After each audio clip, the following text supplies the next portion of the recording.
guys, what's up everyone? Welcome back to the channel. This is Shivam Dwivedi and you are watching Prodex अड्डा। दोस्तों आज हमारी class number 49 PGBP की है class number 1 और yes आज से हम लोग अपना पीजीबी का चैप्टर स्टार्ट कर रहे हैं एंड मेक श्योर कि आपने पिछली सारी वीडियोस देखी हो सो दैट आपको सभी के सभी चैप्टर्स बिल्कुल क्लियरली समझ आए हों। अगर आपके पीछे ही चैप्टर्स कंप्लीट होंगे ना तो आपको ये चैप्टर थोड़ा ज़्यादा अच्छे से समझ आएगा बिकॉज आपका बेस जो है वो काफ़ी अच्छा डेवलप होगा। बाकी ऐसा ज़रूरी नहीं है, अगर आप डायरेक्टली इस वीडियो पर आए तो भी कोई बात नहीं, बट आपसे जो चेन बनी है उसी के हिसाब से आप चलते रहना। तो चलिए इस जर्नी का सबसे इंपॉर्टेंट चैप्टर हम स्टार्ट करने के लिए जा रहे हैं। दोस्तों एक बात मैं कुछ करना चाहूँगा आपसे, प्लीज़ ध्यान से सुनिएगा। देखिए आप इस चैप्टर पर थोड़ा ज़्यादा कंसर्न दिखाना, ज़्यादा फोकस्ड रहना। सर ऐसा क्यों?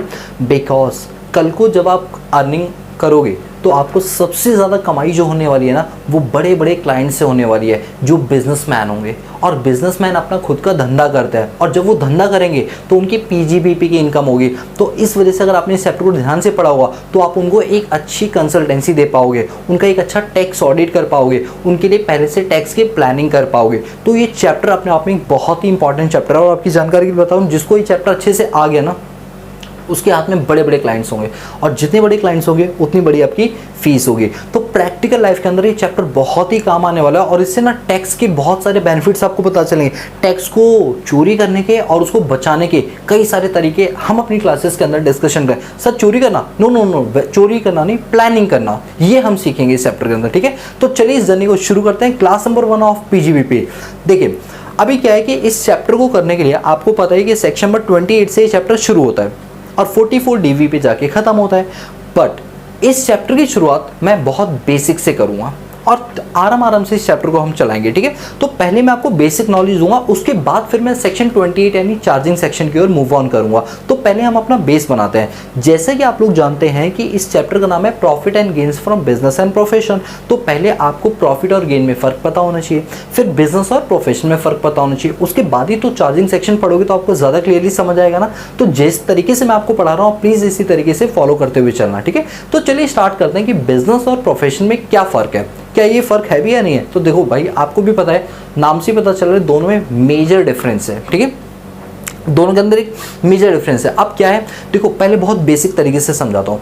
देखिए बिजनेस का मतलब होता है जब आप गुड्स में डील कर रहे हो। बताइए किस में डील कर रहे हो? गुड्स में डील कर रहे हो, यानी आप खुद कहीं से गुड्स खरीदते हो और उसको प्रोसेस करके या उसी में कुछ वैल्यू एडिशन करके आगे फर्दर प्रॉफिट पर आप उसे बेचते हो। That means business. बिजनेस हमेशा गुड्स के केस में किया जाता है। ठीक है, अब बात करते हैं सर्विसेज की यानी प्रोफेशन की। प्रोफेशन के केस में क्या होता है कि आप गुड्स में डील नहीं करते, आप सर्विसेज में डील करते हैं, आप सर्विसेज रेंडर्ड करते हैं, उसको क्या बोलते हैं? प्रोफेशन।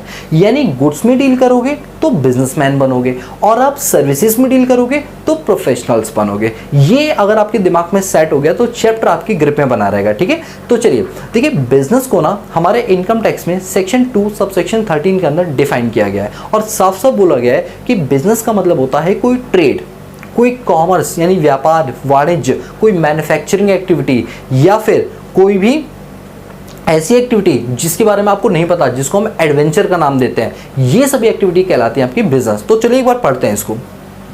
देखिए बिजनेस और प्रोफेशन लिखा हुआ, the term business has been defined in section 2 subsection 13। ठीक है, टू इंक्लूड एनी ट्रेड। अच्छा कुछ स्टूडेंट्स जो है ना हो सकता है ये कंफ्यूज हो रहे हैं, सर 213 तो आपने पर्सन की डेफिनेशन लिखवाई थी। नहीं दोस्तों, पर्सन की डेफिनेशन जो थी वो सेक्शन 2 सबसेक्शन 31 में थी, मैं 13 पढ़ा रहा हूँ जिसमें बिजनेस को डिफाइन किया गया। ठीक है, तो बिजनेस का मतलब क्या होता है? To include any trade. Trade मतलब होता है व्यापार करना, व्यापार मतलब गुड्स को खरीदना और उसे आगे बेचना। कॉमर्स का मतलब होता है उसी चीज़ को बड़े स्केल पर करना। ठीक है, इसके बाद आपका आता है मैन्युफैक्चरिंग करना, कि आप रॉ मटेरियल ले रहे हो फिर उसको मशीनों में प्रोसेस करके उसका फिनिश गुड्स बना के फर्दर आगे बेच रहे हो, तो ये क्या कहलाता है? मैन्युफैक्चरिंग कहलाता है। और एडवेंचर, सर ये एडवेंचर का मतलब क्या है? देखिए हम नहीं कहते लाइफ बड़ी एडवेंचरस है, हमको नहीं पता कि कितने इसमें दाव पेच है, तो वैसे एक बिजनेसमैन को नहीं पता होता कि वो कितना प्रॉफिट कमाएगा। वो इस मोटिव से काम कर रहे हैं कि हाँ आज नहीं तो कल एक अच्छा उसे मार्जिन मिलेगा। यानी बिजनेस में हमेशा एडवेंचर होता है, उसको भी नहीं पता ये प्रॉफिट होगा या लॉस होगा, बहुत अनसर्टेनिटी होती है बिजनेस में। तो this adventure is treated as a business. इसी को क्या बोलते हैं? हम बिजनेस बोलते हैं। तो देखिए the term business has been defined in section 2 subsection 13 to include any trade, commerce, manufacturing or any adventure or concern in a nature of trade, commerce or manufacture. So I hope कि आप समझ गए होंगे business का मतलब क्या होता है कि कहीं से कुछ खरीदना और उसकी प्रोसेसिंग करके या विदाउट प्रोसेसिंग प्रॉफिट पर आगे फर्दर बेच देना। That is called what? Business. बोलो क्लियर है? यस सर क्लियर है। अब बात करते हैं प्रोफेशन की। देखिए प्रोफेशन को ना हमारे इनकम टैक्स एक्ट में कहीं डिफाइन नहीं किया गया, बट इसकी कुछ बेसिक अंडरस्टैंडिंग होती है जिसको हमें समझना बहुत ज़्यादा ज़रूरी होता है। तो चलो मैं आपको बताता हूँ प्रोफेशन का मतलब क्या होता है। देखिए प्रोफेशन का मतलब होता है कि जब एक इंसान के पास एक स्पेसिफाइड बॉडी ऑफ नॉलेज होती है जिसके आधार पे वो समाज में अपनी सर्विसेज दे पा रहा है, that is called profession. That is called profession. For an example, let suppose I am a chartered accountant, I am a certified chartered accountant from ICAI, Institute of Chartered Accountant of India. It means उस संस्था ने मुझे एक membership number दिया है जो इस बात का प्रूफ है कि I am a chartered accountant. उनके चार्ट के अंदर, उनके चार्टर्ड के अंदर मैं एज अ अकाउंटेंट, मेरा नाम इस संख्या पर लिखा गया है, तो I am a registered chartered accountant. It means मेरे पास स्पेसिफाइड बॉडी ऑफ नॉलेज है, इसी वजह से मुझे ये नंबर अलॉट किया गया जिसको मेंबरशिप नंबर बोलते हैं। अब मैं समाज में इस काबिल हो चुका हूँ कि मैं ऑडिट कर सकता हूँ, मैं टैक्स ऑडिट कर सकता हूँ, मैं अकाउंटिंग कर सकता हूँ, मैं बुक कीपिंग कर सकता हूँ, मैं टैक्सेशन कर सकता हूँ, टैक्स कंसल्टेंसी दे सकता हूँ, जीएसटी के ऊपर, डीटी के ऊपर, इसके अलावा और भी कई सारे टैक्सेस हैं। इन सभी को लेकर मैं एक सही इंसान हूँ, मतलब मैं ये सर्टिफाइड कर चुका हूँ, मैं नहीं मतलब इंस्टीट्यूट सर्टिफाई कर चुका है। It means I have a specified body of knowledge. Now in that case जब मेरे पास ये डिग्री आएगी, अब मैं मार्केट में अपनी सर्विसेज दूंगा। So this is called profession.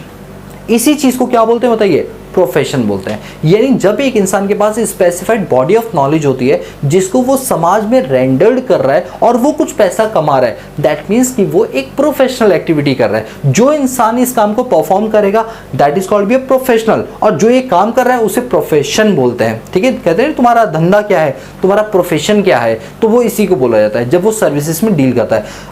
ऐसी डॉक्टर भी होता है। डॉक्टर क्या करते हैं? नीट की तैयारी करते हैं, और नीट की तैयारी करने के बाद उनको एक अच्छे कॉलेज मिलते हैं। आजकल नीट बड़ा चर्चाओं में, यार आपको पता ही होगा, ठीक है, एनटीए की साइड से। तो अब क्या होता है कि जब वो डॉक्टर कहीं पर क्या करते हैं, इंटर्नशिप करते हैं, तब उन्हें डिग्री मिलती है कि हाँ भाई ये इंसान जो वो एमबीबीएस बन चुका है, अब ये सर्जन बन चुका है, अब ये सर्जन बन के ये कुछ स्पेसिफाइड जो टास्क है ये आसानी से परफॉर्म कर सकता है। It means they have a certain body of knowledge. Now अगर वो अपनी कोई सर्विसेज दे रहा है अपने क्लिनिक के ऊपर, दैट मीन्स कि वो एक प्रोफेशनल है, और इसी को हम प्रोफेशन बोलते भी हैं, बट इसको कहीं डिफाइन नहीं किया गया।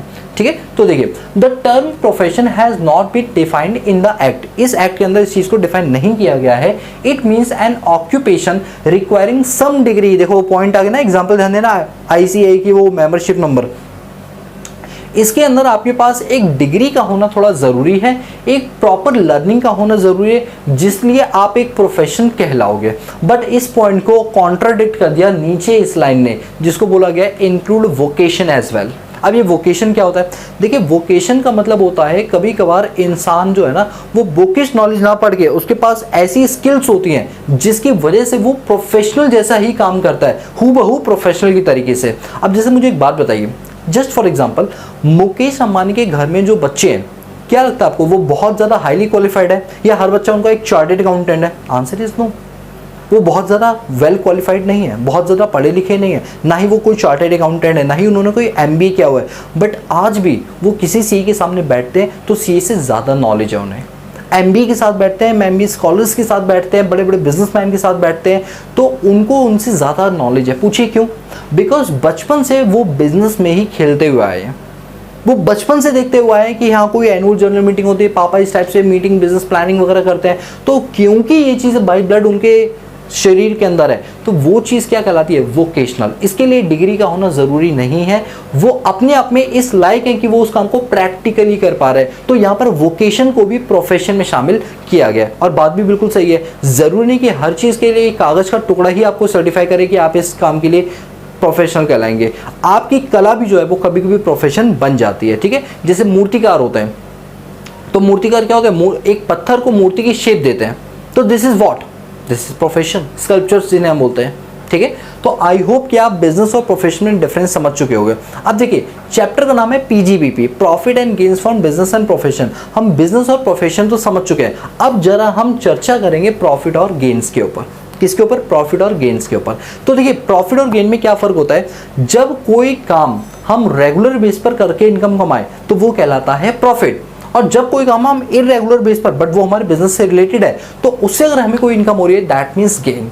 अभी प्रॉफिट में क्या क्या चीज होती है, जरा मीनिंग ऑफ प्रॉफिट पर चर्चा करते हैं। सबसे पहली बात, प्रॉफिट कैश में भी हो सकता है और काइंड में भी हो सकता है। जस्ट फॉर एन एग्जांपल कि मैं एक बिजनेसमैन हूं, मेरी कंपनी में कैश में भी काम हो रहा है, बट कभी कभी क्या होता है क्लाइंट की साइड से मुझे कुछ गुड्स रिसीव हो जाते हैं एज अ फीस, तो वो गुड्स भी जो काइंड में मुझे मिल रही है that means it's my profit. मैं जस्ट फॉर एग्जांपल आपको एक एग्जांपल लेकर दिखाता हूँ।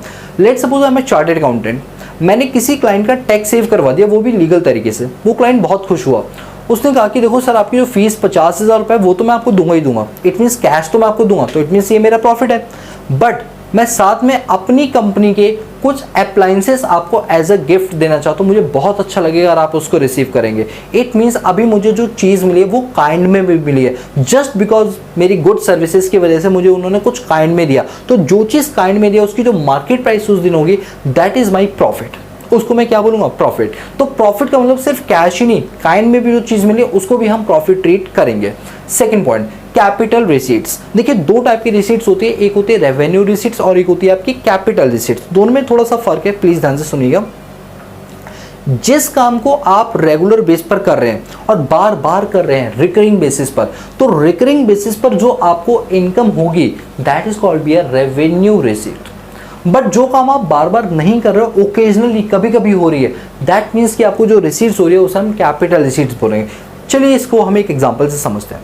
एग्जांपल ये कि जैसे मेरा काम है टीचिंग का, मैं क्लाइंट्स को प्रोफेशनल अपनी सर्विसेज भी देता हूँ, उनकी जीएसटी की रिटर्न्स वगैरह होती है, इनकम टैक्स की रिटर्न्स होती है, इनकम टैक्स की कंसल्टेंसी, जीएसटी की कंसल्टेंसी, ये काम मैं करता हूँ। तो मेरा मेनली काम टीचिंग है, टीचिंग में इसी सब्जेक्ट से रिलेटेड है और क्लाइंट्स को डील करता हूँ इसी से रिलेटेड। इट मीन्स ये मेरा क्या है? एक प्रोफेशन है। इट मीन्स ये मेरा क्या है? एक प्रोफेशन है। इस प्रोफेशन से मुझे हर दिन कुछ ना कुछ मिलता ही रहता है, कम ज़्यादा बट कुछ ना कुछ मिलता रहता है। तो जो रिसीट्स मुझे मिल रही है वो रेगुलर बेस पर मिल रही है मुझे इस काम को करने से। इट मीन्स ये मेरी रेवेन्यू रिसीट कहलाएगी और इससे होने वाली इनकम को मैं प्रॉफिट मानूंगा।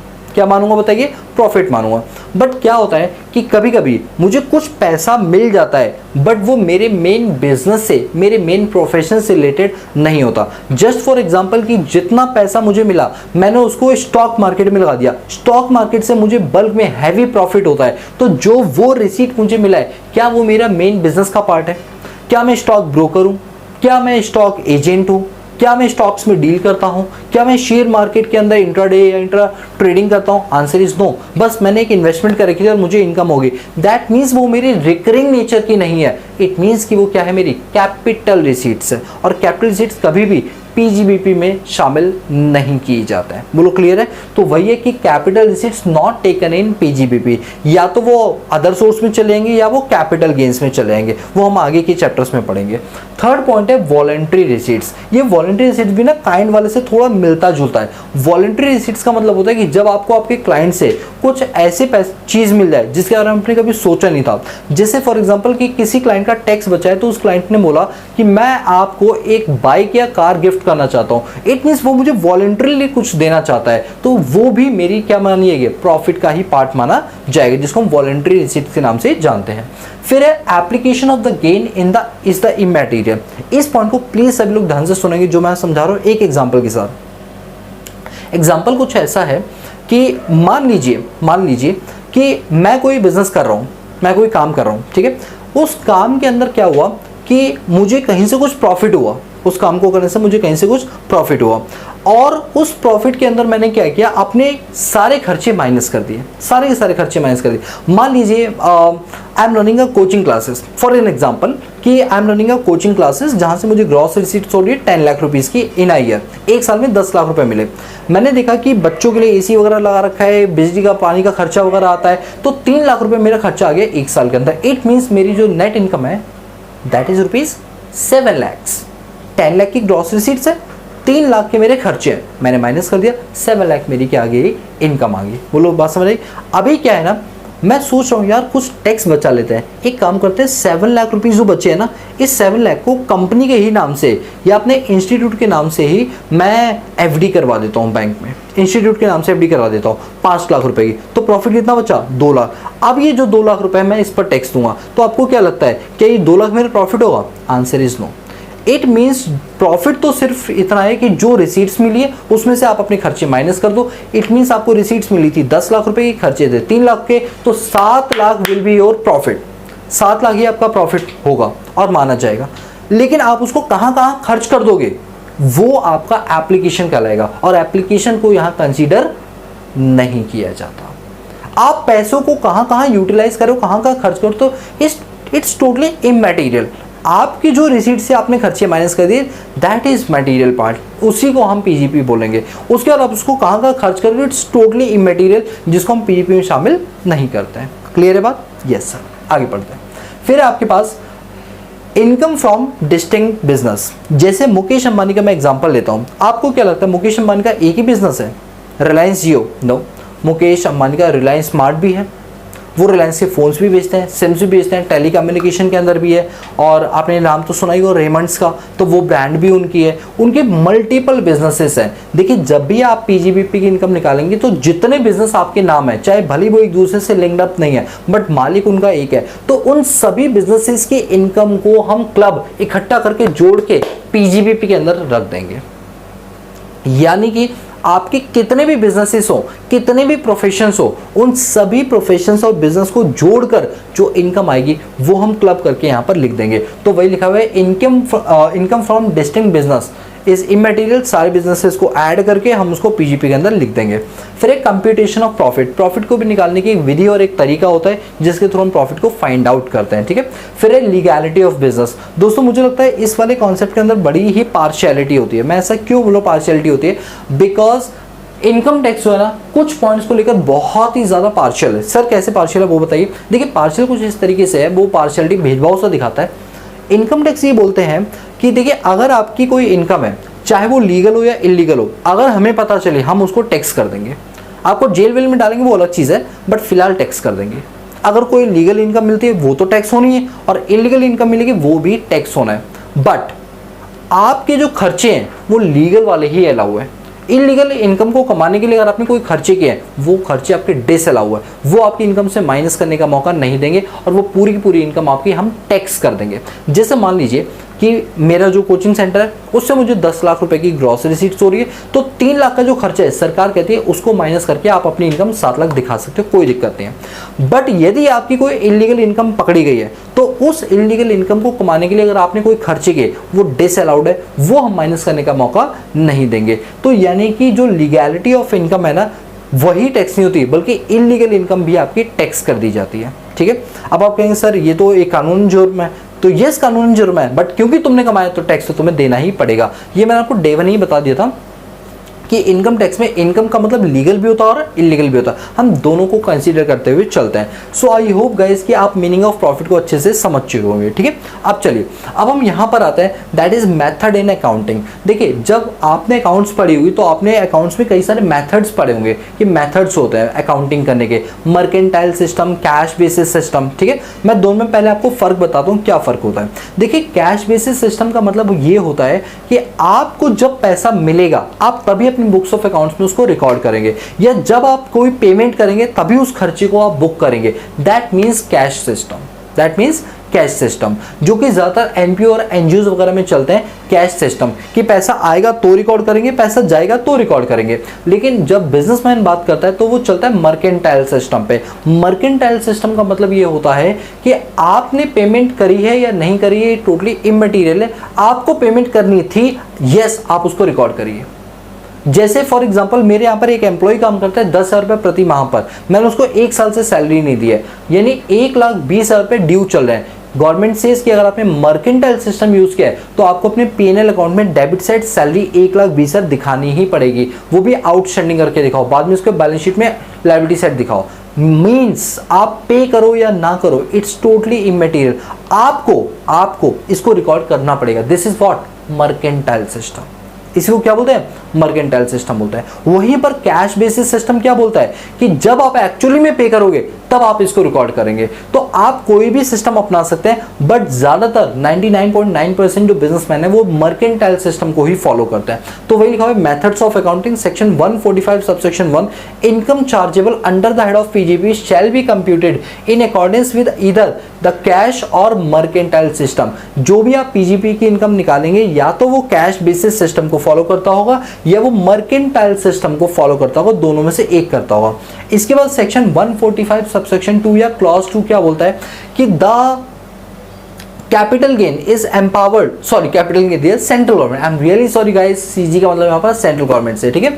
The central government is empowered to notify its in the official gazette from time to time income computation and disclosure standard ICDS। मैंने क्या बोला, ICDS। अभी ICDS क्या होता है, देखिए ICDS का मतलब होता है कि अगर कोई कंपनी मर्केंटाइल सिस्टम को फॉलो कर रही है तो उसको अपनी अकाउंटिंग करते वक्त, टैक्स ऑडिट कराते वक्त कुछ रूल्स को फॉलो करना ही पड़ेगा और उन्हीं रूल को फॉलो करके अपना प्रॉफिट निकालना पड़ेगा, जिस पर आपको क्या देना है, फिर बाद में टैक्स देना है। मेरी बात को दोबारा सुनिए, मैंने क्या बोला, मैंने कहा अगर कोई बिजनेसमैन मर्केंटाइल सिस्टम को फॉलो करता है तो उसको कुछ इनकम्स को डिस्क्लोज करने के रूल्स फॉलो करने पड़ेंगे और वो टोटल रूल है 10 रूल्स को फॉलो करना पड़ेगा अपने प्रॉफिट की कंप्यूटेशन के लिए, उस प्रॉफिट को निकालने के लिए।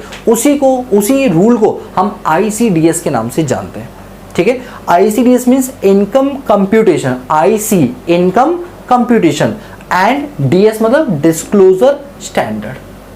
हम आपको बताएंगे कि इनकम को किस तरह डिस्क्लोज करनी है, किस तरह बतानी है, उसका क्या स्टैंडर्ड है, क्या प्रोटोकॉल है, क्या प्रिंसिपल्स है, वो सब हम आपको बताएंगे। ICDS तो वो फॉलो करने पड़ेंगे असेसी को, चाहे वो किसी क्लास ऑफ इनकम को कमाता हो। इस बात को यानी 10 ICDS में मतलब इनकम कंप्यूटेशन डिस्क्लोजर स्टैंडर्ड को नोटिफाई किया गया था 29 सितंबर 2016 को, जो कि एप्लीकेबल हुए थे असेसमेंट ईयर 17-18 में, मतलब प्रीवियस ईयर 16-17 में ही क्या हो गए थे आपके एप्लीकेबल, इस तारीख से ही एप्लीकेबल हुए थे टू ऑल असेसीज। लेकिन इंडिविजुअल और HUF को छोड़ के जिनका टैक्स ऑडिट नहीं होता, आप सोच के देखिए, कोई इंडिविजुअल है, कोई HUF है, बेचारे को टैक्स ऑडिट नहीं होता, मतलब वो उस बड़े स्केल पर काम नहीं कर रहे। एक मिनट सर प्लीज हमें एक बार टैक्स ऑडिट तो बताओ, ये आपने क्या बोल दिया, पहले ऑडिट बताओ फिर टैक्स ऑडिट बताओ। सुनिए, देखिए क्या होता है कि जो कंपनियां होती हैं वो अपना फेक प्रॉफिट दिखा सकती हैं सो दैट इन्वेस्टर्स उनकी कंपनी में ज़्यादा इन्वेस्टमेंट करें। तो ऐसे में गवर्नमेंट ने बोला कि इंडिपेंडेंट चार्टर्ड अकाउंटेंट तुम्हारी बुक्स ऑफ अकाउंट को एग्जामिन करेगा कि तुम्हारे अकाउंटेंट ने या तुम्हारे CA ने जो बुक्स ऑफ अकाउंट बनाए हैं, जो प्रॉफिट्स वगैरह दिखा रहे हो, बैलेंस शीट्स वगैरह दिखा रहे हो, क्या वो true and fair picture reflect कर भी रहे नहीं कर रहे। कहीं तुम फेक तरीके से अपने खर्चे कम दिखा के, इनकम ज़्यादा दिखा के ये प्रिटेंड करो कि कंपनी कितनी अच्छी, देखो करोड़ों रुपए कमा रही है, लेकिन रियलिटी में वो पैसा ही नहीं कमा रही है। कहीं ऐसा ना हो जिससे इन्वेस्टर्स का पैसा डूब जाए। तो ऐसे में एक टेस्ट कंडक्ट कराया जाता है चार्टर्ड अकाउंटेंट के द्वारा, जहां पर वो ये चेक करता है, एक इंडिपेंडेंट चार्टर्ड अकाउंटेंट कंपनी में चेक करता है उनकी बुक्स ऑफ अकाउंट को और अपनी एक रिपोर्ट देता है जिसको ऑडिट रिपोर्ट बोलते हैं। इस पूरी प्रक्रिया को जहां पर बुक्स ऑफ अकाउंट को चेक किया जाता है उसको बोलते हैं ऑडिटिंग, और करने वाले चार्टर्ड अकाउंटेंट को बोलते हैं ऑडिटर। तो ऑडिटिंग समझ आए आप लोगों को, बुक्स ऑफ अकाउंट को एग्जामिन करना और बाद में ऑडिटर अपनी रिपोर्ट में बताता है कि books of account true and fair picture reflect कर रहे हैं या नहीं कर रहे हैं, उसी को हम बोलते हैं ऑडिट, ठीक है। अब ऑडिट जब हम करते हैं तो कई टाइप की ऑडिट होती है, कंपनीज में होती है, टैक्स ऑडिट होती है, इंटीरियम ऑडिट, कॉन्करेंट ऑडिट, बहुत सारी ऑडिट्स होती है। फिलहाल अभी मैं आपको ऑडिटिंग नहीं पढ़ा रहा, जो मैं आपको टाइप्स ऑफ ऑडिट पढ़ाऊँ। अभी हम टैक्स ऑडिट की बात करते हैं। टैक्स ऑडिट इनकम टैक्स करवाती है, वो ये कहती है एक सर्टेन लोग जिनकी टर्नओवर एक सर्टेन लिमिट के बियॉन्ड चली है तो उनको अपना टैक्स ऑडिट कराना पड़ता है। मतलब कि जो वो अपना टैक्स पे कर रहे हैं क्या वो सही तरीके से सारे कैलकुलेशन, सारे के सारे रूल्स को फॉलो कर रहे हैं या नहीं कर रहे हैं। तो इसके लिए चार्टर्ड अकाउंटेंट अपॉइंट किया जाता है जो उनकी कंपनी में टैक्स का ऑडिट करता है, टैक्स के सारे रूल्स यानी PGBP वाले चैप्टर के सारे रूल्स देखता है, वो फॉलो करके ही अपना प्रॉफिट निकाला है नहीं निकाल रहा, उसके अकॉर्डिंग वो टैक्स पे करेगा। तो ये कहलाता है टैक्स ऑडिट। तो जनरली क्या होता है ना कि टैक्स ऑडिट इंडिविजुअल और HUF नहीं कराते क्योंकि इनका इतना बड़ा स्केल नहीं होता। तो ICDS इंडिविजुअल और HUF पर एप्लीकेबल नहीं होता है, बाकी सभी एसएससीज के ऊपर इक्वली एप्लीकेबल होता है। आपको सेक्शन 2731% को डिफाइन करवाया था ना, उसमें इंडिविजुअल और HUF को छोड़ दो, उनके ऊपर ICDS फॉलो नहीं होते, बाकी सभी के ऊपर फॉलो होता है। हाँ, लेकिन इंडिविजुअल और HUF पे भी फॉलो हो जाएंगे अगर इनका सेक्शन 44AB के अंदर क्या होता है, टैक्स ऑडिट। मतलब अगर किसी इंडिविजुअल और HUF का टैक्स ऑडिट होता है तो उनके लिए भी रूल एप्लीकेबल हो जाएगा कि उनको ICDS फॉलो करने पड़ जाएंगे। ठीक है, तो ये लाइन आप पढ़िए please. 10 ICDS notified in 29/9/2016 which is applicable from assessment year 17-18 to all the SSC except individual HUF who is not required to get his account audited under section 44AB followed mercantile system। ये 10 ICDS है। ICDS 1 में बताया गया कि आपको कौन कौन से अकाउंटिंग पॉलिसीज को अपनाना है जिससे आपको एक अच्छा प्रॉफिट आएगा। ICDS 2 में बताया गया वैल्यूएशन ऑफ इन्वेंट्री कि आपको कॉस्ट और एनआरवी विच एवरेज लोअर के हिसाब से किस तरह से वैल्यूएशन इन्वेंट्रीज की करनी है। ICDS नंबर 3 बताता है कंस्ट्रक्शन कॉन्ट्रैक्ट की अकाउंटिंग में प्रॉफिट्स को किस तरीके से बुक किया जाता है, खर्चे कौन कौन से बुक किए जाते हैं। फिर ICDS point number 4 revenue recognition, ये बताता है कि रेवेन्यू को किस तरीके से हम रिकॉग्नाइज करें, किस तरह से हम उसको रिकॉर्ड करें, कब कब रिकॉर्ड करें, जब वर्क सर्टिफाइड हो अनसर्टिफाइड हो कब हो, वो बताता है रेवेन्यू रिकॉग्निशन। ICDS 5 बताता है टेंजिबल फिक्स्ड एसेट्स की अकाउंटिंग को किस तरीके से किया जाता है, जिस तरह अकाउंट्स में AS 10 था इसके लिए, वैसे यहाँ पर ICDS नंबर 5 है। फिर ICDS नंबर 6 है the effect of change in foreign exchange rates. Foreign exchange rate में चेंज आने की वजह से आपके एसेट्स में आपकी लायबिलिटी पर क्या इंपैक्ट पड़ेगा, वो इंपैक्ट किस तरह से पड़ना चाहिए, वो रूल बताता है ICDS नंबर 6। फिर आता है हमारा ICDS नंबर 7 गवर्नमेंट ग्रांट्स। यदि आपको गवर्नमेंट की तरफ से कुछ पैसा वगैरह मिलता है, गवर्नमेंट ग्रांट्स मिलती है, तो उसकी अकाउंटिंग कैसे की जाएगी, कैसे उसकी इन्फॉर्मेशन देनी है, वो बताता है ICDS नंबर 7। फिर ICDS नंबर 8 बताता है सिक्योरिटीज की बात करता है, जो शेयर डिवेंचर बॉन्ड्स वगैरह जैसी सिक्योरिटीज होती है उनकी अकाउंटिंग हम किस तरीके से करेंगे वो हमें बताता है। फिर ICDS 9 बताता है बोरिंग कॉस्ट के बारे में कि अगर आपने कहीं से पैसा बोरो किया तो उसकी कॉस्ट की कंप्यूटेशन किस तरीके से की जाएगी। ICDS 10 बताता है प्रोविजन कॉन्टीजेंट लायबिलिटी और कॉन्टीजेंट एसेट्स की अकाउंटिंग को किस तरीके से किया जाता है। तो आपको ये 10 के 10 रूल फॉलो करने पड़ेंगे अगर आप इंडिविजुअल और HUF नहीं हो तो, और यदि आप इंडिविजुअल HUF हो और आपका टैक्स ऑडिट होता है तो भी आपको ये 10 के 10 रूल फॉलो करने पड़ जाएंगे। इनको ICDS बोलते हैं। फुल फॉर्म क्या है, इनकम कंप्यूटेशन और डिस्क्लोजर स्टैंडर्ड्स। बोलो क्लियर है? Yes sir. तो यहां पर मैंने आपको ये कराया है बेसिक। जितना अच्छा बेस बनेगा दोस्तों चैप्टर उतना ही हमारे ग्रिप में होगा। अब हम जाके पढ़ेंगे अपने पास क्या, बताइए, section number 28 that is be a charging section. पहले मैं साइड होऊंगा, नोट या स्क्रीनशॉट लेना तो प्लीज जल्दी से लो। वैसे जरूरत नहीं है बिकॉज मैं आपको नोट्स दूंगा। आप हमारे प्रोटेक्स अड्डा जो टेलीग्राम पे चैनल है वहां पर जाओ, हर चैप्टर के नोट्स अपलोड है, फ्री ऑफ कॉस्ट डाउनलोड करिए, प्रिंट आउट निकालिए और काम करिए। ठीक है, बट स्टिल अगर आपको अभी की पढ़ाई के लिए चाहिए तो आप प्लीज स्क्रीनशॉट लीजिए, फिर आगे चलते हैं। तो चलिए अब हम बात करते हैं इसके आगे की टॉपिक की। देखिए पहले मैं आपको एक चीज क्लियर कर दूं कि जो PGP वाला हमारा ये चैप्टर है ये काफी एक लेंथी चैप्टर है। जैसे हमने अभी जो सैलरी वाला चैप्टर पढ़ा था ना, थोड़ा से उसमें ज्यादा प्रोविजंस थे, सेम वैसे ही इसमें PGP के अंदर प्रोविजंस ज्यादा है। लेकिन अच्छी बात यह है कि जो टफनेस लेवल सैलरी में था ना, वो टफनेस लेवल यहाँ आपको देखने के लिए नहीं मिलेगा। यहाँ पर चीजें सिंप्लीफाई है, बस प्रोसेस टू प्रोसेस करते हुए चलना पड़ेगा। बट मेरी एक बात का प्लीज सभी लोग ध्यान देंगे कि अगर आपको PGBP को अपने वश में करना है, यानी चैप्टर को अच्छे से अपने दिल और दिमाग में बिठाना है, तो इस चैप्टर के एक एक वीडियो आपको 3 टाइम्स देखनी पड़ेंगी, वो भी over the period of time. जैसे फॉर एन एग्जांपल आपको प्रॉपर एक रिवीजन की जरूरत पड़ेगी। जब आप एक बार पूरा PGP देख लें तो दोबारा से स्टार्टिंग से लेकर एंड तक की सारी वीडियोस देखें, और जब 3-4 बार आप देख लेंगे तो आपको जो प्रोविजंस है ना वो अच्छे से समझ आ जाएंगे, क्योंकि इसमें थोड़ा सा टफनेस लेवल है, चीज़ों को समझने में थोड़ा समय लगेगा। चीज़ें ईजी है अब, क्योंकि ये चैप्टर अपने आप में बहुत ही इंपॉर्टेंट चैप्टर है और बिजनेसमैन से रिलेटेड है, तो चीज़ें इतनी जल्दी क्लियर नहीं होंगी। It take some time but yes it can be possible.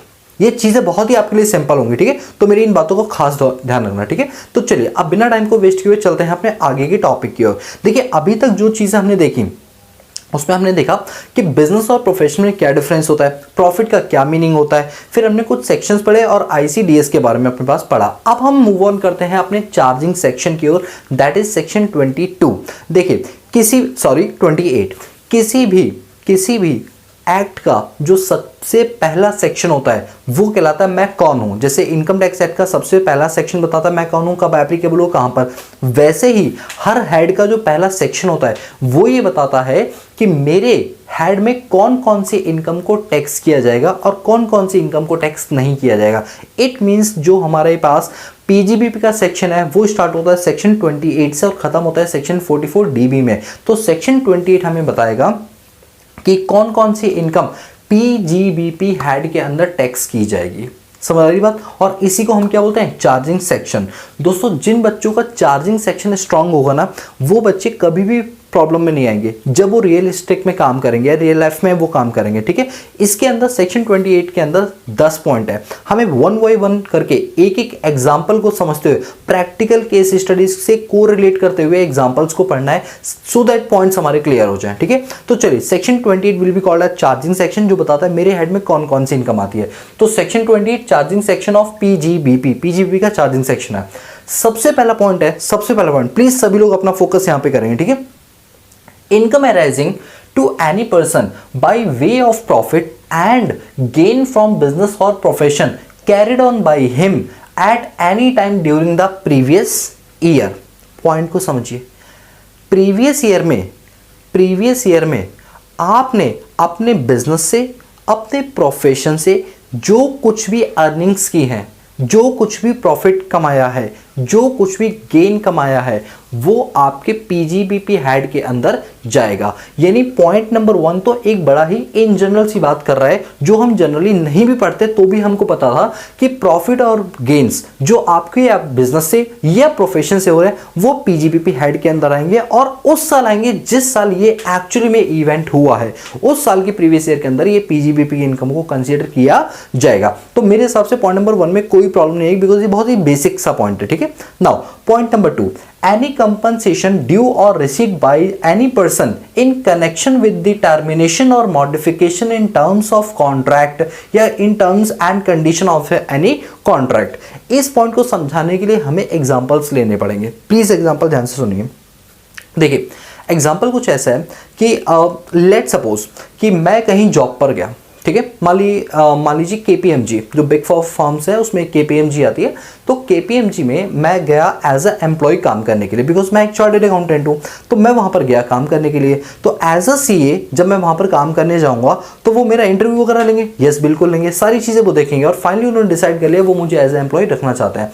उन्होंने मुझसे पूछा क्या तुमको एसएपी सॉफ्टवेयर आता है? मैंने कहा यस आता है, बट आई डोंट नो कि आपके यहाँ पर एसएपी सॉफ्टवेयर में किस लेवल पे काम होता होगा। आई डोंट नो कि वो लेवल क्या है, बट यस मुझे एसएपी सॉफ्टवेयर आता है। उन्होंने मुझे बताया कि हमारे यहाँ पर जो प्रोसेस है वो जर्मन प्रोसेस यूज किया जाता है और थोड़ा इंडियन कम किया जाता है, तो आपको थोड़ी सी हमें ट्रेनिंग देनी पड़ेगी। मैंने कहा डेफिनेटली एसएपी चलाना तो मुझे आता ही है, बट अगर आप ट्रेनिंग दे रहे हो तो उसमें हाथ थोड़ा और ज़्यादा साफ हो जाएगा। उन्होंने कहा कि चलिए ठीक है, हम आपको ट्रेनिंग दिलवाएंगे 6 मंथ की, 6 महीने आप हमारे पास आइए, हम आपको ट्रेनिंग देंगे।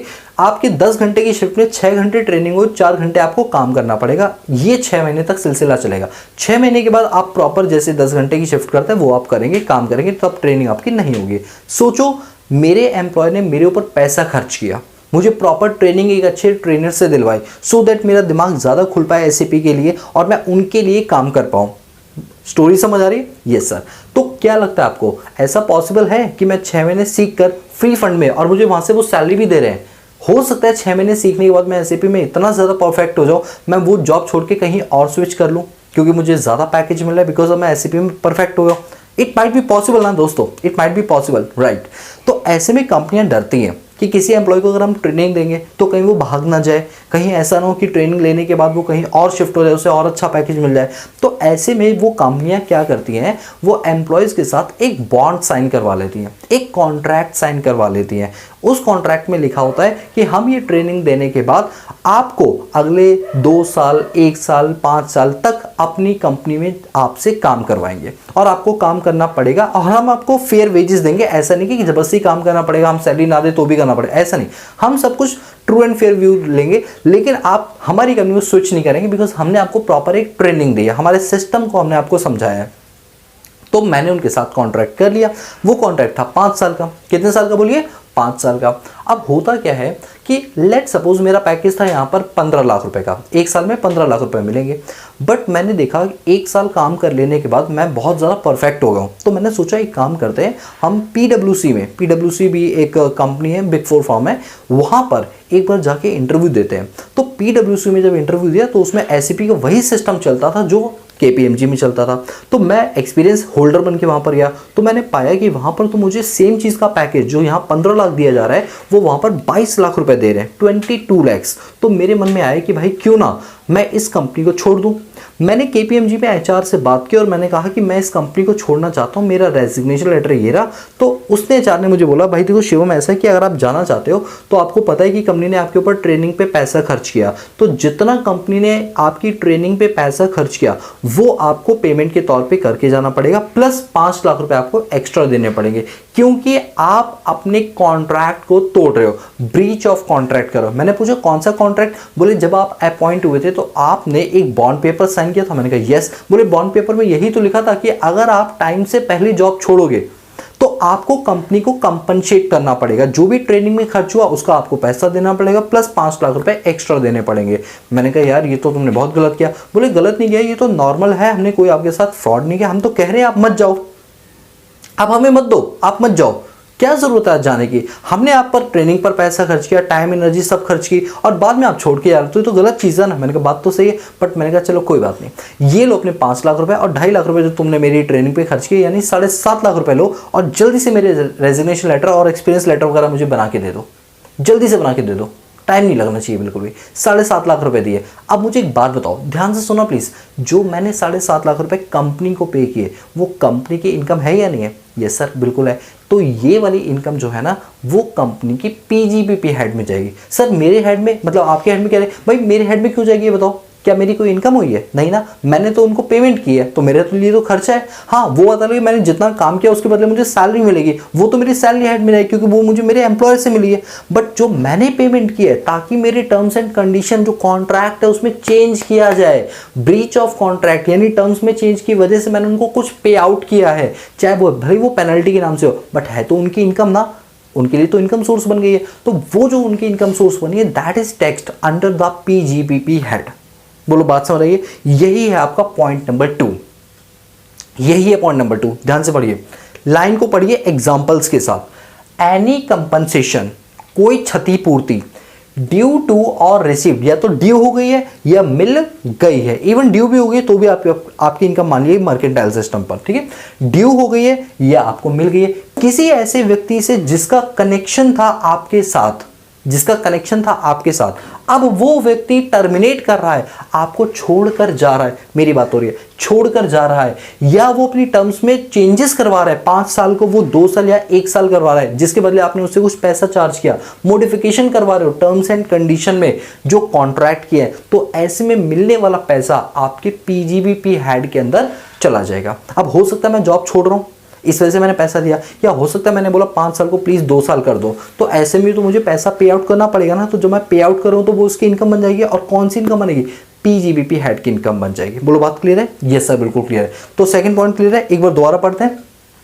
Any compensation due or received by any person in connection with the termination or modification of terms and condition of any contract। अगर कोई modification या termination होता है कॉन्ट्रैक्ट में, कोई भी अगर चेंजेस करते हैं जिसके बदले आप कोई पे आउट कर रहे हैं, तो वो पे आउट जो है वो सामने वाली इनकम मानी जाएगी और PGBP हेड के अंदर टैक्स कर दी जाएगी। तो आई होप कि सेकंड पॉइंट आपका क्लियर है, ठीक है। अब चलते हैं थर्ड पॉइंट की ओर। थर्ड पॉइंट क्या कह रहा है? इनकम। थर्ड पॉइंट पढ़िए क्या? Income from specific services perform for its member by a trade professional or businesses. इस पॉइंट का क्या मीनिंग है प्लीज सभी लोग ध्यान से सुने। देखिए इस पॉइंट का मीनिंग ये बोला जा रहा है, सिमिलर ट्रेड एसोसिएशन क्या होता है, जैसे आप जानते हैं कि जो जितने भी चार्टर्ड अकाउंटेंट्स हैं ये जब से ये बनेंगे तो इनको 2 सर्टिफिकेट मिलेंगे। एक तो इनको जो पास आउट वाला सर्टिफिकेट है वो मिलेगा, और इनको मिलेगा एक सर्टिफिकेट ऑफ प्रैक्टिस कि मार्केट में प्रैक्टिस कर सकते हैं, जिसके लिए उन्हें CA इंस्टीट्यूट का मेंबर बनना पड़ेगा और मेंबरशिप फीस पे करनी पड़ेगी। तो यानी कि हम लोग या आप लोग क्या करेंगे, भविष्य में हम ICAI के साथ जुड़ेंगे और ICAI को हर साल हम एक कुछ प्रेस्क्राइब फीस पे करेंगे।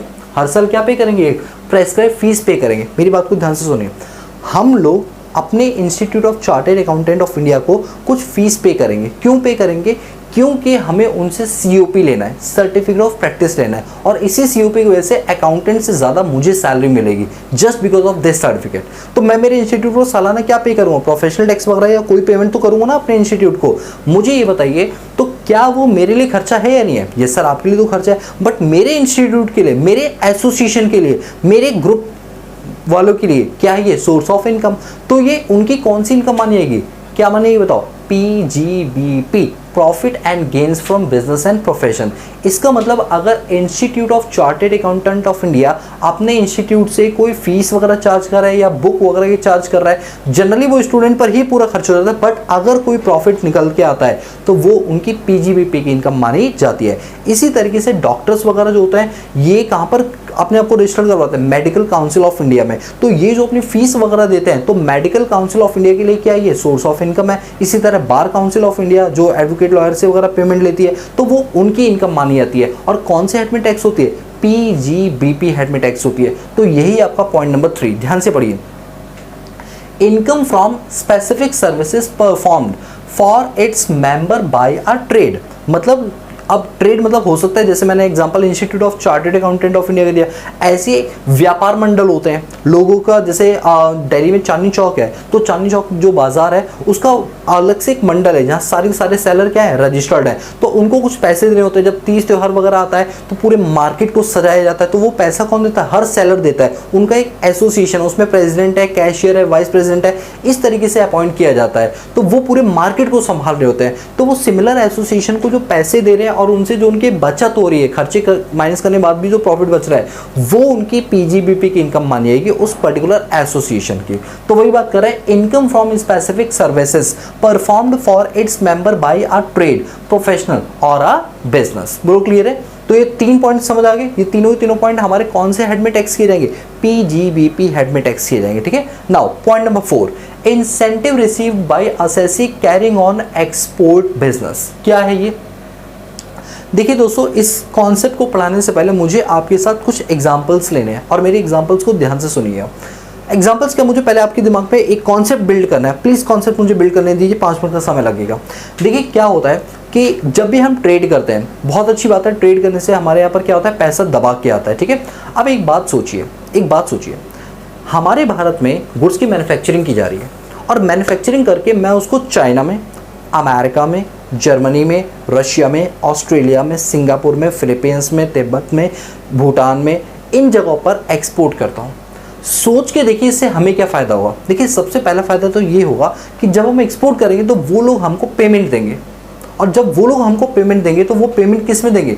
डॉलर्स में, यूरो में, पाउंड में, जापानीज येन में, चाइनीज़ युआन में, दिरहम में, दुबई में दिरहम चलता है, उसमें पेमेंट देंगे। तो इससे हमारा फॉरेन एक्सचेंज रिजर्व वाली जो गुल्लक है ना, वो भर जाएगी।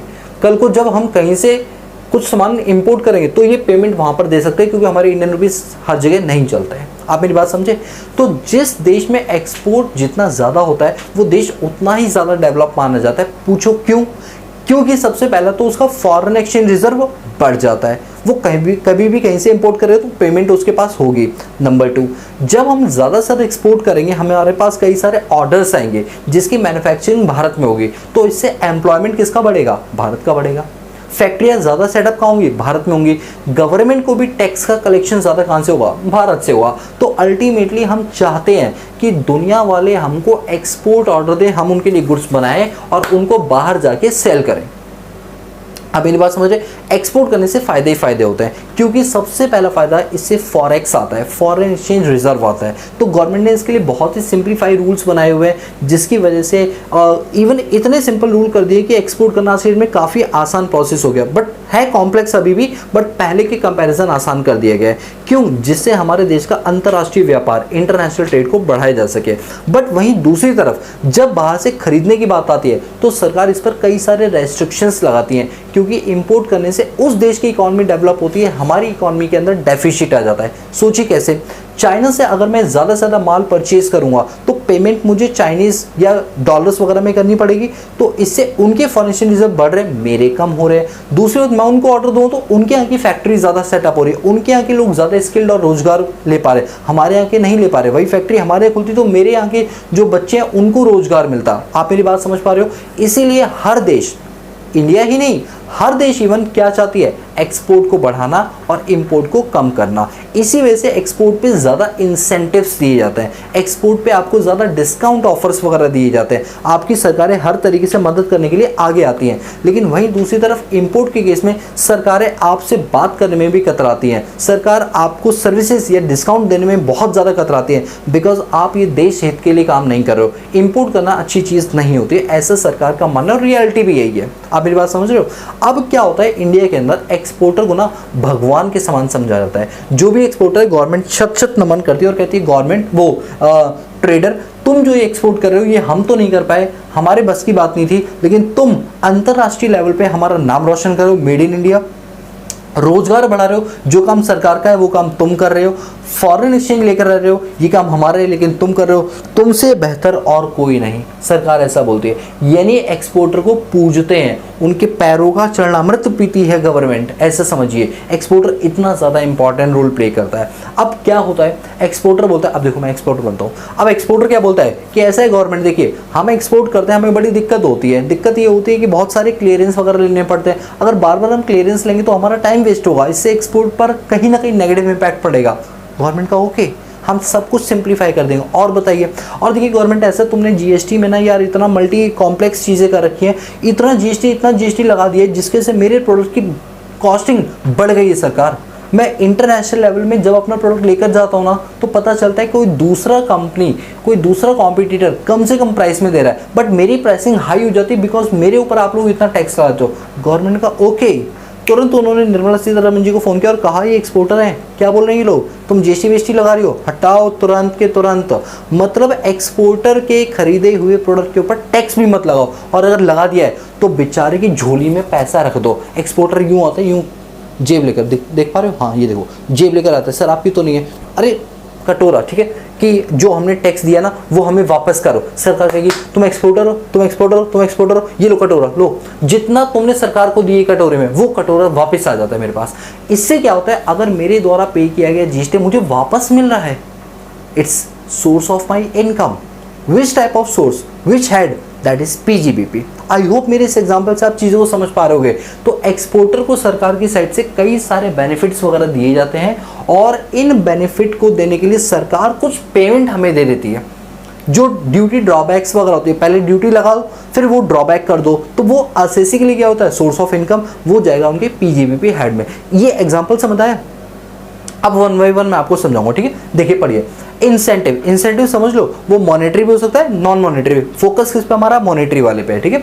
Incentive received by SSC carrying on export business, अभी भी बताया था ना, सरकार एक्सपोर्ट को प्रमोट करना चाहती है, इसीलिए लोगों को यहाँ पर इंसेंटिवाइज किया जाता है, उनको ज़्यादा से ज़्यादा इंसेंटिव्स दिए जाते हैं, ज़्यादा से ज़्यादा प्रलोभन दिए जाते हैं, सो दैट वो ज़्यादा से ज़्यादा क्या करें, एक्सपोर्ट में पार्टिसिपेट करें।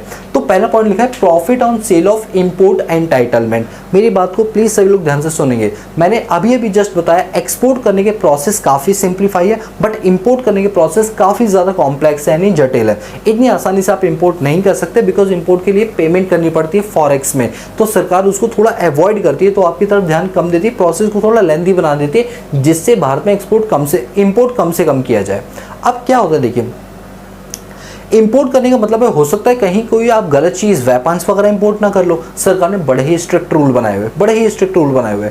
आप सोच के देखो, मैं एक व्यापारी हूँ, मैं यूएसए से कुछ सामान इंपोर्ट करता हूँ ईयर टू ईयर बेसिस पर, और बल्क में सामान मंगाता हूँ। मेरी अपनी खुद की शिप्स वगैरह हैं जो यूएस में जाती है और वहाँ से मेरा सामान लेकर आ जाती है।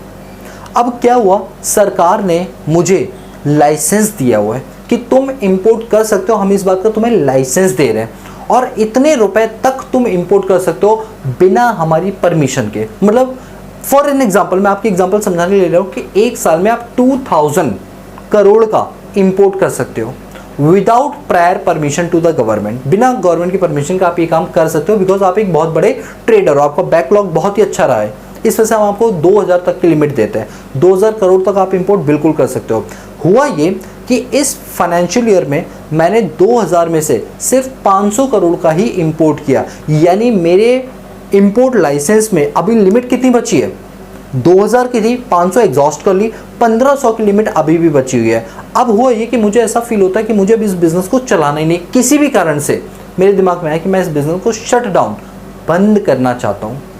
मैं गवर्नमेंट को बोलता हूँ, गवर्नमेंट सुनिए, ये बिजनेस मैं बंद कर रहा हूँ। बंद क्या कर रहा हूँ? मैं इसको ट्रांसफर कर रहा हूँ किसी और के हाथों में। बंद नहीं कर रहा, किसी और को ट्रांसफर कर रहा हूँ। जिस व्यक्ति को मैं मेरा बिजनेस बेचूंगा उस व्यक्ति को बताऊंगा, देखो मेरे पासपोर्ट में 1500 की लिमिट अभी भी पड़ी हुई है। अगर तुम लेने के लिए जाओगे ना, जूते घिसने पड़ जाएंगे तुम्हें सरकारी दफ्तरों में, तब भी तुम्हें 15 रुपए की भी लिमिट नहीं मिलेगी। ये तो 1500 करोड़ है, तुम्हें बैठे बैठे 1500 करोड़ की पासबुक दे रहा हूँ।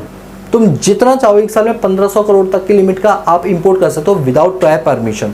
तो सामने वाला खुश हो गया, बोले हाँ यार ये लाइसेंस तो मिलना बहुत मुश्किल काम होता है, तो तुम कितने में दोगे? मैंने कहा ये लाइसेंस जो है इसकी लिमिट तो 2000 थी, बट अभी सिर्फ 1500 बची है, क्योंकि 500 में ले चुका हूँ। मैं इसको तुम्हें 3000 करोड़ में बेचूंगा। कितने में? 3000 करोड़ में। अब आपको लग रहा सर लाइसेंस तो 1500 करोड़ का बचा है, आप डबल में बेच रहे हो, क्यों? क्योंकि इस लाइसेंस को लेना हर किसी के बस की बात नहीं है। उस इंसान ने सोचा कि जितना मैं एक्स्ट्रा दे रहा हूँ वो तो मैं कमा लूंगा इसको बेच कर, जो भी मैं इंपोर्ट करूंगा, तो एक काम करो इसको दे दो 3000 करोड़। उस इंसान ने मुझे 3000 करोड़ रुपए दिए। अब 3000 करोड़ में से 1500 करोड़ वाली लिमिट हटा दो, बचे कितने? 1500, जो मेरा प्रॉफिट है। It's my PGBP income. समझ पा रहे हो? लेवल बहुत हाई करना पड़ेगा, बिजनेसमैन बनना पड़ेगा, सीधी बात है। सैलरी वाले चैप्टर की तरह एम्प्लॉय मत समझो अपने आप को, ठीक है? सुनो, आपने प्रॉफिट कमाया बेचने से, इंपोर्ट एंटाइटलमेंट या इंपोर्ट के लाइसेंस को बेचने से आपने कोई प्रॉफिट कमाया, that profit are covered under the heads of PGBP, profit and gains from business and profession. And I am damn sure कि आपको ये पॉइंट बिल्कुल क्लियर हो गया होगा, ठीक है? Now point number 2, cash assistance against export under scheme of the government of India. देखिए क्या होता है, गवर्नमेंट सेज कि आप जिस फैक्ट्री में अपना प्रोडक्ट बना रहे हैं, अगर आपकी इंटेंशन है इसको एक्सपोर्ट करना और आप एक बहुत ही बढ़िया एक्सपोर्टर है, तो आपकी फैक्ट्री में जो खर्चा हो रहा है हम उस पर आपको कुछ सब्सिडीज देना चाहते हैं। जैसे आपने जो बिजली का बिल दिया है ना, उस पर हम आपको सब्सिडी देंगे, जिसकी वजह से आपका जो कॉस्ट ऑफ प्रोडक्शन है वो कम आएगा। पानी का बिल, जो फैक्ट्री में पानी यूज़ हुआ है उसका जो यूनिट प्राइस है वो हम कम कर देंगे, बिजली का यूनिट प्राइस कम कर देंगे, तुम्हें और कुछ जो सरकारी सुविधाएं चाहिए उनके यूनिट रेट कम कर देंगे, सो दैट तुम्हारे मैन्युफैक्चरिंग कॉस्ट कम आए। और कॉस्ट तुम्हारी जितनी कम आएगी, इंटरनेशनल लेवल में तुम्हारा माल सस्ता होगा, सस्ते की वजह से डिमांड तुम्हारे माल की ज़्यादा होगी और तुमको एक्सपोर्ट ऑर्डर कंपैरेटिवली ज़्यादा मिलेंगे। मैंने कहा बात तो सही कह रहा हूँ। अब बताओ सरकार की साइड से मुझे क्या मिला? एक तरह का इंसेंटिव मिला, वो भी किसमें? कैश की फॉर्म में। उन्होंने मेरे बिजली बिल पर पे किए गए अमाउंट का मुझे कैशबैक ऑफर दे दिया, वो कैश मुझे वापस मिल गया। तो जो कैश मुझे वापस मिला है, it's my source of income from PGBP, profit and gains from business and profession. That means cash assistant against export under scheme of government of India is charge under the head of PGBP, right? Now point number 3, duty drawback और excise custom duty repaid. ऊपर मैंने बिजली के bill और पानी के bill की बात की थी, अभी क्या है कि मैंने सरकार को बोला सरकार इस प्रोडक्ट को ना मैं एक्सपोर्ट करता हूँ, ये जो फिनिश गुड्स है ना इसको मैं एक्सपोर्ट करता हूँ, बट इसको बनाने के लिए मुझे रॉ मटेरियल खरीदना पड़ता है और तुम्हारे यहाँ पर जीएसटी लॉ की वजह से ये रॉ मटेरियल पर मुझे जीएसटी पे करना पड़ता है। सरकार ने कहा अगर तुम एक्सपोर्टर हो और इस बात का तुम्हारे पास प्रूफ है तो तुमने जितना भी जीएसटी दिया होगा वो सारा का सारा जीएसटी तुम्हारा हम रिफंड करवा देंगे, जिससे तुम्हारी कॉस्ट कम आए, जिससे तुम्हारी कॉस्ट कम आए। और जितनी कम कॉस्ट आएगी तुम्हारा प्रोडक्ट उतना ही सस्ता हो जाएगा। तो ऐसे में हम आपको ड्यूटी का ड्रॉबैक देंगे। ड्यूटी का ड्रॉबैक समझे? जो ड्यूटी तुमने पे कर दी है वो वापस तुम्हें मिल जाएगी और ये तुम्हारी इनकम बन जाएगी। कौन सी? पीजीबीपी की इनकम बन जाएगी। बोलो क्लियर है? आप देख पा रहे हो इसके चार्जिंग सेक्शन में ही कितना कुछ भरा पड़ा है, मतलब इतना आपने सोचे भी नहीं होगी कि इतना कुछ होगा, ठीक है? चलिए आगे। Profit on sale of duty entitlement passbook scheme और ड्यूटी फ्री रिप्लेसमेंट सर्टिफिकेट्स। ये बिल्कुल वैसे ही जैसे ऊपर हमने पॉइंट पढ़ा है, बिल्कुल वैसे एक सर्टिफिकेट होता है जिसको आप बेचते हो और आप पैसा कमाते हो, वो आपका पीजीपी इनकम हो जाती है। आप बताइए 1 2 3 4 पॉइंट में कोई प्रॉब्लम? पक्का? चल सकता है आगे? यस सर, आगे चलिए।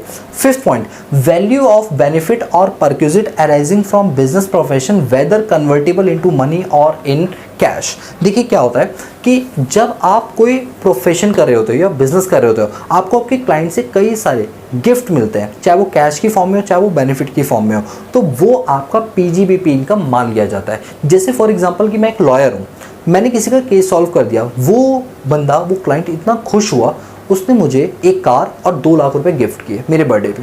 तो जो कार उसने गिफ्ट किया ना इन काइंड में, वो मेरी पीजीबीपी की इनकम मानी है कि उस वक्त जो भी उसकी फेयर मार्केट वैल्यू होगी वो मेरी पीजीबीपी इनकम बन जाएगी। और जो कैश दिया वो तो सिंपल सा ही मेरी क्या बन जाएगी? पीजीबीपी इनकम बन जाएगी। तो यदि आपको कोई बेनिफिट मिल रहा है या सुविधा यानी परक्यूजिट मिल रहा है जो कि आपके बिजनेस या प्रोफेशन की वजह से आपको मिल रहा है, जैसे डॉक्टर्स को अपने क्लाइंट या पेशेंट से कुछ पैसा मिल जाता है, एडवोकेट डॉक्टर को या इंजीनियर्स वगैरह को मिल जाता है, तो चाहे वो कैश में कन्वर्ट हो या ना हो, ये आपका पीजीबीपी इनकम बन जाता है। बताइए इस पॉइंट में कोई दिक्कत आप लोगों को? इसके बाद 6 पॉइंट पर रहिए। सम ड्यू और received by partner of a firm by any name like salary, bonus, commission, remuneration exempt from tax a partner share into total income of the firm। इस पॉइंट को मैं एक एग्जांपल से समझाऊंगा, प्लीज सभी लोग ध्यान से सुनेंगे। अच्छा, क्लास 12th में याद है अपने अकाउंट्स में पार्टनरशिप फॉर्म पढ़ा होगा, पार्टनरशिप अकाउंटिंग। तो पार्टनरशिप फॉर्म में अकाउंटिंग में क्या होता था, प्रॉफिट एंड लॉस अकाउंट से आने वाले प्रॉफिट को हम पीएनएल एप्रोप्रिएशन अकाउंट में लेकर जाया करते थे। याद आ रहा है? कहाँ लेकर जाया करते थे? पीएनएल एप्रोप्रिएशन अकाउंट में। तो हम यहाँ पर लिखते थे बाय नेट प्रॉफिट लिखते थे, और जो भी पार्टनर को सैलरी वैल्यू देनी होती थी वो हम यहाँ लिखते थे। लाइक मान लो ए और बी पार्टनर है, इनको सैलरी दी वो हमने यहाँ लिख दिया। फिर बी को कमीशन चाहिए तो हमने कमीशन करके बी लिख दिया। और इस प्रॉफिट में से ये खर्चे माइनस करने के बाद जो प्रॉफिट आता था उसको बोलते थे नेट डिविजिबल प्रॉफिट, जो ए और बी में उनकी प्रॉफिट शेयरिंग रेशियो में हम डिस्ट्रीब्यूट कर देते थे। तो इस तरीके से बनता था profit and loss appropriation account in case of partnership firm. Are you getting my point? Right. सुनिए, अभी क्या है कि ए को जो सैलरी मिल रही है ना, वो रियलिटी में सैलरी थोड़ी है। मैंने आपको सैलरी चैप्टर में पढ़ाया था।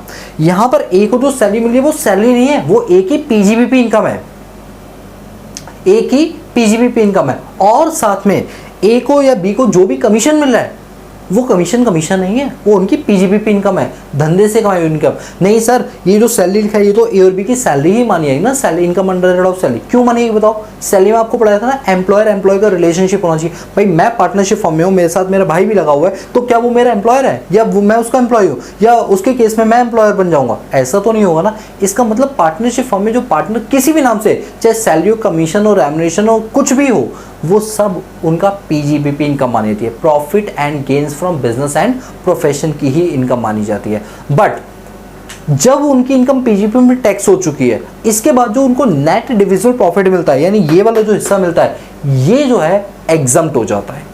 ये हिस्सा क्या हो जाता है उनका? एग्जम्प्ट हो जाता है। अभी हमें समझने वाला पॉइंट ये था कि पार्टनरशिप फर्म में पार्टनर को सैलरी मिलना, पार्टनर को बोनस मिलना, कमीशन मिलना, कोई रेम्युनरेशन मिलना is covered under the heads of PGBP. यदि मान लीजिए मैंने सोनिया के साथ मिलकर एक पार्टनरशिप फर्म खोली है, तो सोनिया को जो सैलरी मिली है, मुझे जो सैलरी मिली है, सोनिया को जो कमीशन मिला है, मुझे जो कमीशन मिला है, ये सब हमारे पीजीबीपी हेड के अंदर जाएगा। बट जो लास्ट में एनडीपी आएगा, नेट डिविजिबल प्रॉफिट, वो हम दोनों ऊपर टैक्स नहीं होगा, वो एग्जम्प्ट हो जाएगा। तो यही पॉइंट लिखा हुआ है, सम ड्यू टू और received by partner of a firm, कि पार्टनरशिप फर्म में जो पार्टनर है उसको कोई सम मिल रहा है, चाहे वो सैलरी के नाम से मिले, बोनस के नाम से मिले, कमीशन के नाम से मिले, रेम्युनरेशन के नाम से मिले, ये पूरा का पूरा आपका पीजीबीपी इनकम माना जाएगा। But section number 10 subsection 2A के तहत बोला गया कि पार्टनर्स के शेयर का जो उसको हिस्सा मिलेगा, ये जो एनडीपी नेट डिविजिबल प्रॉफिट मिलेगा, ये उनके हाथों में सेक्शन 10 सबसेक्शन 2A के अंदर क्या हो जाएगा? एग्जम्प्ट हो जाएगा।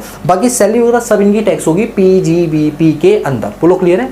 यस सर क्लियर है। आगे चलिए 7 point, any sum whether received or receivable in cash or kind under an agreement for not carrying out any activity in relation to any business or profession। इस point को समझने के लिए हमें एक एग्जांपल लेना पड़ेगा। लेट सपोज कि मैंने मेरे एरिया में मैकडॉनल्ड्स की फ्रेंचाइजी ले ली। मैकडॉनल्ड्स का बर्गर होता है, वैसे मैकडॉनल्ड नहीं बर्गर किंग का लेते हैं, बिकॉज मुझे बर्गर किंग ज़्यादा पसंद है। ठीक है, सुनिए पहले कभी मैकडोनल्ड भी मुझे पसंद था, बट आजकल बर्गर किंग मुझे ज़्यादा भार है आजकल, मतलब पिछले 4-5 साल से मुझे बर्गर किंग ज़्यादा अच्छा लगता है। ठीक है, तो सुनिए, मैंने सोचा कि मैं बर्गर किंग की ना एक फ्रेंचाइजी ले लेता हूँ। क्या ले लेता हूँ? एक फ्रेंचाइजी, और मैं बर्गर किंग अपने एरिया में खोलूँगा।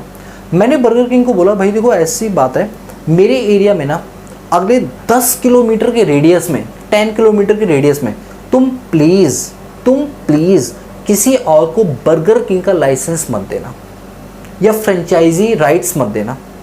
उन्होंने कहा क्यों ना दे?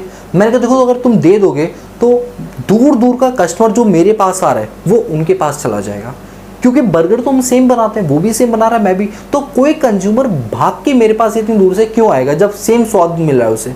बात तो सही है।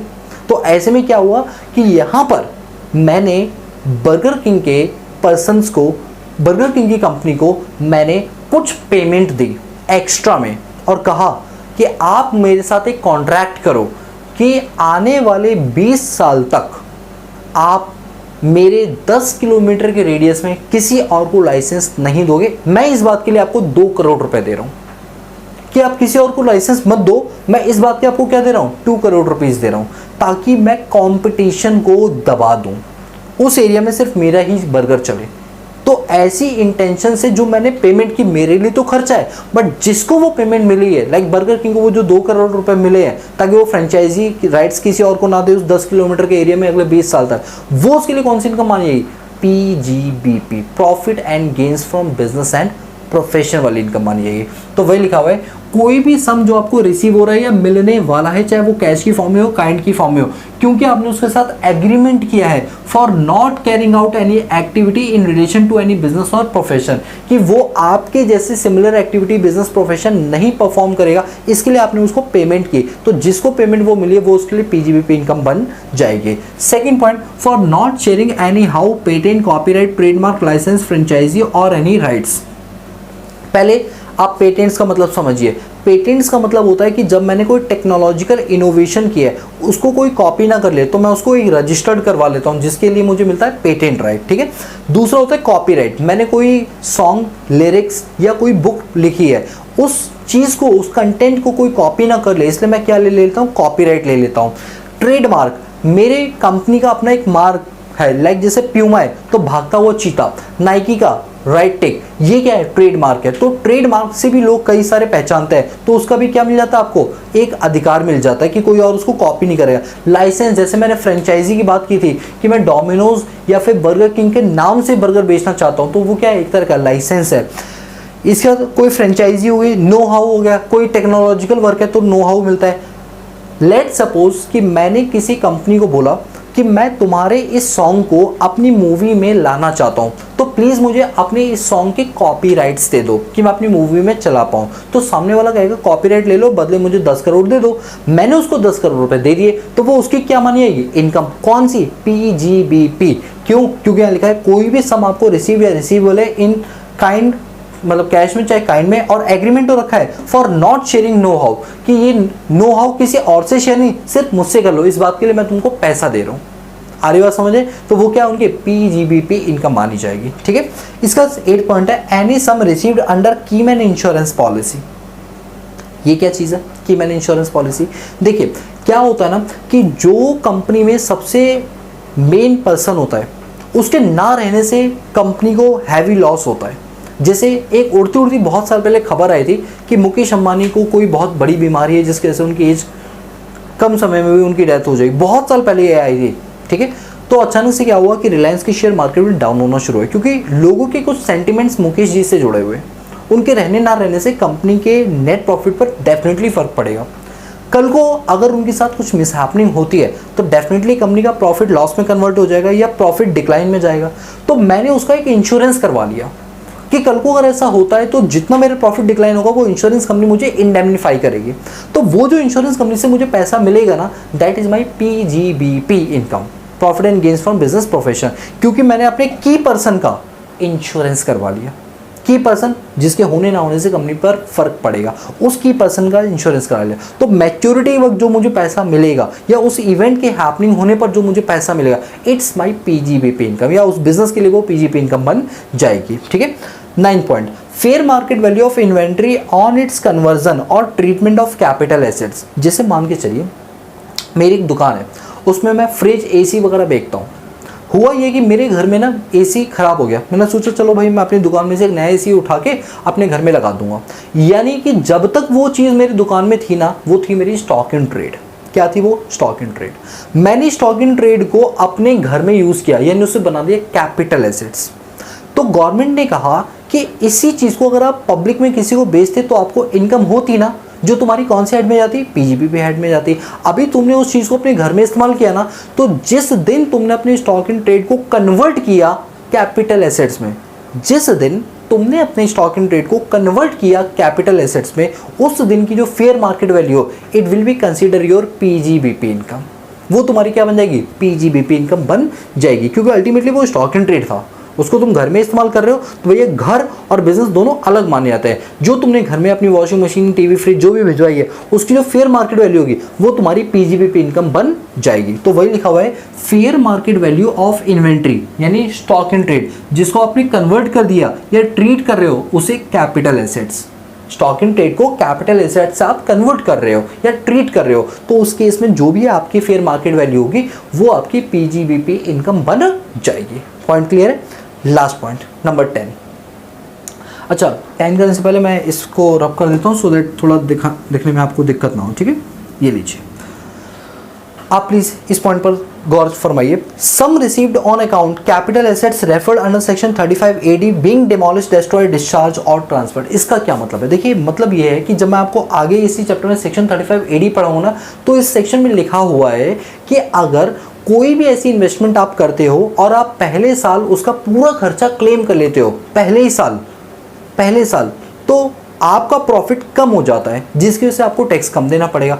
तो सेक्शन 35 AD में कुछ ऐसी इन्वेस्टमेंट्स हैं जिसका आप खर्चा पहले साल पूरा का पूरा दिखा सकते हो पीएनएल अकाउंट में, जिससे प्रॉफिट कम होगा, ऑन पेपर आपको टैक्स भी कम देना पड़ेगा। मान लीजिए आपने कोई सेक्शन 35 AD वाली इन्वेस्टमेंट्स की और पहली बार आपने उसका खर्चा क्लेम कर लिया और टाइम से पहले आपने उसको बेच दिया और बेचने से आपको हो गई कोई इनकम, तो वो जो इनकम है वो आपकी पीजीबीपी इनकम मानी जाएगी। बट इस पॉइंट को डिटेल में समझने के लिए मुझे आपको सेक्शन 35 AD पढ़ाना पड़ेगा। तो जिस टाइम मैं आपको 35 AD पढ़ाऊंगा उस टाइम आपको ये चीज़ डिटेल में समझ आ जाएगी। बट अभी बस इतना मान के चलिए कि सरकार ने कुछ नोटिफाइड इन्वेस्टमेंट्स किए हैं जिनको करने पर आप पहले ही साल सारे खर्चे को पीएनएल में बुक कर सकते हो। यदि आपने ऐसा कोई एसेट्स बेच दिया और उससे आपको कोई इनकम हुई है तो वो आपकी पीजीबीपी की इनकम मानी जाएगी। तो इस तरीके से ये 10 पॉइंट थे आपके charging section, and I hope guys कि आप समझ चुके होंगे कि पीजीबीपी की इनकम में कौन कौन सी इनकम को शामिल किया जाता है। तो आज हमने सेक्शन 28 का चार्जिंग सेक्शन किया और मैं उम्मीद करूंगा आज की क्लास आपको बहुत ही अच्छे से समझ आई होगी। अभी आपको कंटिन्यूशन में करना है काम, बहुत सारी वीडियोस लेक्चर सीरीज बनेंगी इस चैप्टर के लिए। चैप्टर बहुत ही लेंथी है बट बहुत ही मजेदार चैप्टर, बहुत मजा आने वाला है। ठीक है, तो गाइस आज के लिए इतना ही। नोट्स चाहिए तो प्रोटेक्स अड्डा जो हमारा टेलीग्राम चैनल है, आप प्लीज उसको ज्वाइन कर लीजिए। सारे चैप्टर के नोट्स आपको फ्री ऑफ कॉस्ट अवेलेबल करवा दिए जाएंगे। ठीक है, so guys that's all about this video lecture series. So guys if you like the video, give a big thumbs up and subscribe the channel and press the bell icon so that you notify all the time when I post new video on this YouTube channel। बाकी मिलते हैं next class में, तब तक के लिए peace out.